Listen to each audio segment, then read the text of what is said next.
Hey everyone, welcome back to Chipstock Investor, another roadshow edition for you here today. We're going to be talking about AMD and some of the releases that they had at CES. Yet they didn't really have the fanfare. No fireworks like Jensen Huang and NVIDIA did at CES, but there was at least one really notable announcement on the consumer or the client computing group at AMD. Let's talk about it. And of course, the question that everybody wants to know, AMD stock has come down in the last 2 months since the last time we covered it after the Q3 earnings update. Is the stock a buy now? In just our humble opinion, is the stock a buy now? I think really the reason that it wasn't such a hit at CES was there was no embossed leather jacket. No, there was not. Lizard embossed, is that what it Lizard was? embossed. Okay, AMD, next year you gotta up your game with the leather. It's Vegas after all. At least give us some rhinestones. In the past, we have been pretty critical of AMD trying to play catch up to NVIDIA, especially in accelerated computing and AI infrastructure. You can see that's the market that's in max growth mode. But we're going to focus more on the consumer and cloud and enterprise computing, which both of those segments are just at the start of a new growth cycle. Will AMD pull ahead of at least Intel in these areas? Yeah, let's take a look at the revenue line items for AMD in that client computing group or PC and laptop and compare it with Intel. We are using charts from our friends over at finchat.io. Finchat.io is the sponsor of today's video. And if you have watched any of our videos lately, you know that we use Finchat a lot to create beautiful visuals like this one and many others. If you want to analyze like us and get KPIs or key performance indicators, Finchat is a great resource. If you want to get 15% off any paid plan, you can check out the link below, finchat.io/CSI. That link in the description gets you 15% off any paid plan. finchat.io/CSI. This is AMD's client computing group, or the chips that they sell for PCs and laptops. In Q3 2024, nearly 1.9 billion in sales, up not too much from 3 years ago in 2021, but still overall up. Compare that to Intel, which has continued to slide. Of course, we are up in client computing in PC and laptop sales from the bear market a couple of years ago, but Intel has continued to slide, and AMD has been one of the market share beneficiaries of Intel's absolute mess. However, this is one area that we called out throughout 2024. What Intel lacks in revenue growth, it sort of makes up for in that operating income. Intel's client computing group is highly profitable. AMD, in contrast, yes, it's picking up market share, but very minimal operating income profit from what is their second biggest revenue line item, client computing, of course, behind data center and AI. This is a key area where AMD really needs to get in better financial shape. And if you're a shareholder, this is one of the things you should be watching very closely if you're rooting for a continued run higher in AMD stock in 2025. And maybe this is what will help get them there. This announcement right here. AMD announced that they're going to have a partnership with Dell in their commercial PCs with this AMD Ryzen AI Pro processors. Prior to this announcement, Dell and AMD only had a relationship in their enterprise segment.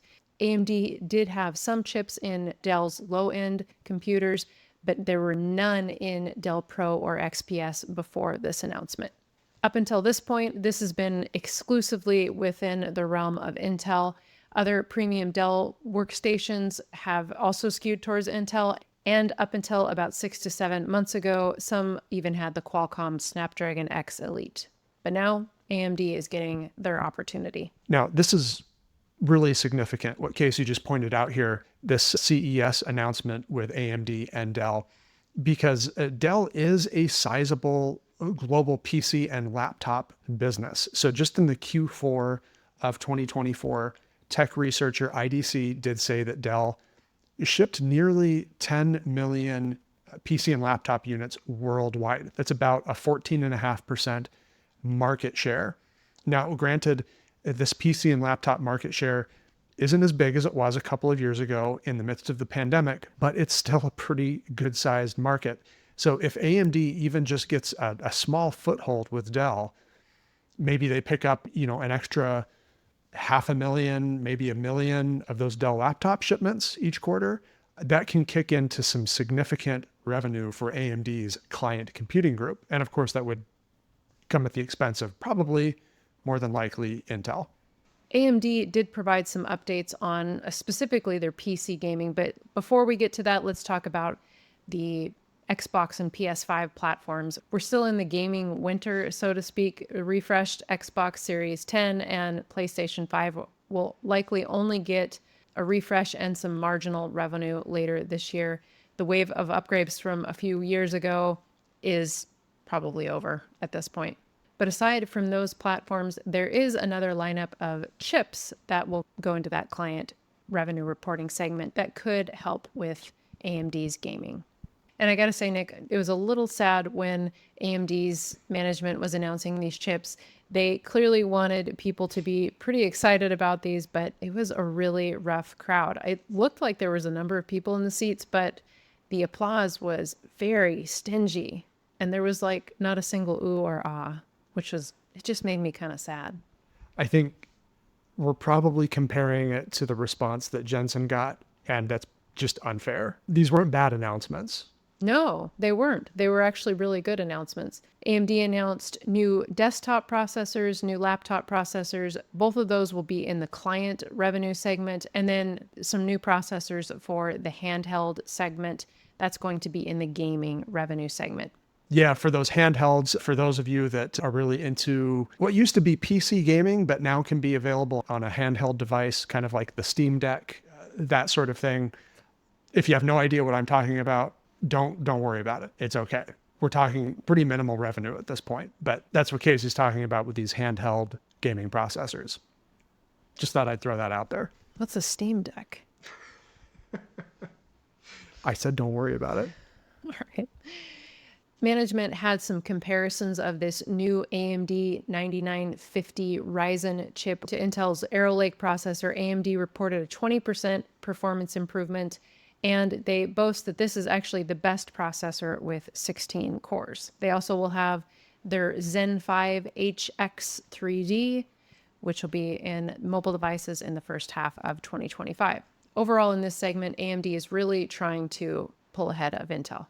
Yeah, so be it high-end gaming or if it's some other video intensive workload, like maybe content creation or video editing, movie editing, AMD really has done some fantastic work on the CPU side in recent years and really taking advantage of Intel's woes at the moment.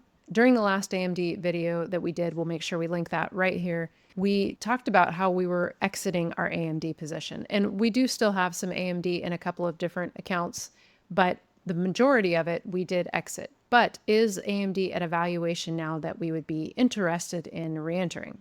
As we record this episode, stock price has been a little variable between 115 and 120. You can see on a forward price to earnings basis right around 28 and on a price to free cash flow about the same. Does this valuation make AMD more attractive to us? Okay, so from 2 months ago, the stock price was still over 140 back in November when we recorded the last post Q3 segment. So it's down another roughly 20% from our last recording. Unfortunately, it's just not that simple. It's not just as simple as saying, hey, AMD stock looks cheap again, let's buy. We do still, as you said, have some residual shares of AMD. So we're not betting against the company by any stretch of the imagination. But we do feel like even though AMD is down so much from its peak early in 2024, we still do have some concerns. First, there's the whole capital allocation thing with the AMD chasing NVIDIA and accelerated computing and in data centers. We get it. That's just kind of the name of the game right now, but we don't like it. It's just as simple as that. And so this brings us to some questions that we have about valuation. We talked about this starting especially in late 2023 and then throughout 2024. AMD still has work to do in getting more financially fit, getting more efficient, right? Yes, even though their gross profit margins have marginally increased over the past few years, their operating margin and free cash flow have actually decreased pretty significantly. Yeah, for a company of its size, trailing 12-month operating and free cash flow margins of 5-6%, just it's not going to cut it. If you want AMD stock to rise higher in 2025, this is the story. This needs to be the story to watch if you're a shareholder. The whole data center thing and AI and AMD emerging as second place behind NVIDIA just isn't going to cut it on its own. The numbers need to back that story up. And so far, it hasn't materialized that way. So let's go ahead and run a reverse DCF to see what the possible scenario is for the current price that we see AMD at. For reference, we'll show you this earnings per share on a diluted basis and free cash flow per share from our friends at FinChat. So we used a blended trailing 12 months GAAP earnings per share and free cash flow per share of around $1.04 per share, profit growth of 75% for the next 2 years, terminal growth rate of 7.5% thereafter, gets us to a fair value of $117 per share. So Nick, is this reasonable? This is the issue. The expectations and hopes for AMD are still very high at these current stock prices. Now, Wall Street seems to think AMD's profit margins are going to perhaps double in 2025. And that sounds fantastic. But if you run the reverse DCF on AMD stock, it's not very hard to tell that that's not just a hope and a dream. That's what needs to happen to justify AMD's current stock price of, let's just call it $120 per share. That's kind of just the baseline just to justify the current stock price. And so maybe in 2026, if we get a 50% growth rate, driven again by another large increase in those profit margins, now we're starting to talk AMD stock upside. So I want to say this is still maybe on the high side of fair value for AMD at this point, and why I think this is still most appropriately something like a dollar cost average. Not saying the stock price can't go higher in 2025. And of course, we'd be very happy if it did. We'd be more than happy if AMD stock rode higher and we have some skin in the game. So let's just kind of throw that out there again, because I want to hear it in the comments. We are still in on AMD and we'd be very happy to see it ride higher. But kind of temper those expectations, I think. I think that would be appropriate at this point. AMD still has a lot to prove on the financial front. Some of the CES announcements that they made, if they're able to pick up more market share against Intel, should certainly help the case. I completely agree with you, Nick. I think if you want more excitement about AMD, maybe you need to start clapping if you're out there in the audience at CES. That would help. Thanks for watching this episode of Chipstock Investor. Make sure you check out our membership below in the description. Semiconductor Insider gets you access to our Discord community, all of our show notes, all of our research, and live Q&As where you can ask us pretty much anything you want. No guarantee to answer, but you can ask whatever you want. Yeah. Thanks, everybody. See you again soon at Chipstock Investor.